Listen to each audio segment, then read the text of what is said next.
Senior নেতৃবৃন্দ আছেন, আমি শুধু একটা কথা বলতে চাই, বাংলাদেশের মানুষ প্রস্তুত নতুন মধ্যপন্থী এবং ধর্মপ্রাণ মুসলমানের নেতৃত্ব গ্রহণ করার জন্য।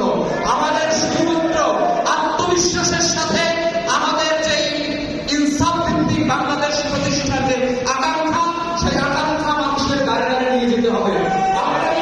মানুষের দ্বারে দ্বারে আমাদের ঐক্যবদ্ধ বাংলাদেশের 10 জনে শফিকুর রহমান, নাহিদ ইসলাম সহ মামুনুল সহ প্রত্যেকে মুখের বাণী আমরা মানুষের দরজায় নিয়ে যেতে পারি।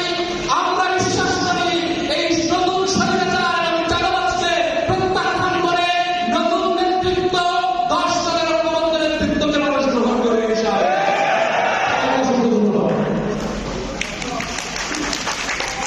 আলহামদুলিল্লাহ, আজকে 10 দলীয় ঐক্যজোটের যৌথ সভায় বক্তব্য রাখেন জাতীয় নাগরিক পার্টির সম্মানিত যুব সম্পাদক বিশিষ্ট জুলাই যোদ্ধা কারণের রহমতুল্লাহ নাম শান্ত ভাইকে আন্তরিক মোবাইল সম্মানিত